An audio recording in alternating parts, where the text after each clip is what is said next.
સ્વામીજી જ્યારે બાપા પાસે જાય, યુવકમાં હતા 55, 56 અને 7. પહેલી વખત જ્યારે સ્વામીજી ગયા યોગી મહારાજ પાસે દર્શન કરવા માટે, ત્યારે કે બાપાએ ખૂબ અમારી વ્યવસ્થા કરેલી અને એટલો બધો પ્રેમ આપેલો. એક 100 માં હોય અને એકનો એક દીકરો હોય, જેવો પ્રેમ કરે એવો પ્રેમ યોગીજી મહારાજે અમને કરેલો. કે પછી જ્યારે બીજે વર્ષે ગયા ત્યારે વકીલ સ્વામી હતા, એણે અમારી બધી વ્યવસ્થા કરેલી અને સંતોએ વ્યવસ્થા કરેલી. સારામાં સારી વ્યવસ્થા હોય. નવા દીકરા એ વખતે યુવકો બહુ ઓછા જ હતા સત્સંગમાં, ધોરાવાળા વધારે હોય.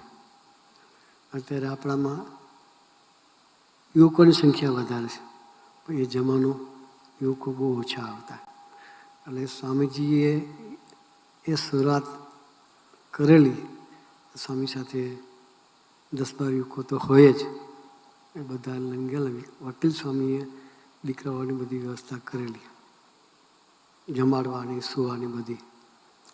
એટલે બધા સૂતા હતા ગાદલું પાથરી, ઓશીકું અને રજાઈ લઈને. અને યોગીજી મહારાજ ઓચિંતા દર્શન દેવા પધાર્યા. બધાને સૂતેલા જોયા એટલે બાપાએ ધીરે હેત કરી અને બધાના માથા નીચેથી ઓશીકું કઢાવી લીધું કે આપણે હાથનું ઓશીકું કરીને સુવાનું. શેનું? હાથનું ઓશીકું કરીને સુવાનું.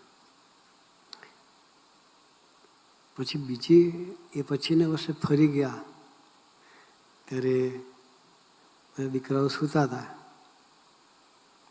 એ વખતે બાપાએ ઘરની ટેવ પ્રમાણે પછી ઓશિકા અને રજાને બધું લઈને સૂતેલા. અને બાપા ઓચિંતા પધાર્યા, બધાના ઓશિકા ખેંચી લીધા અધિકારથી. પછી છોકરા સૂતા હતા, રજાઈ ઓઢી લીધી, રજાઈ બી કાઢી લીધી. યોગીજીમાં નિર્દય નહોતા, હો,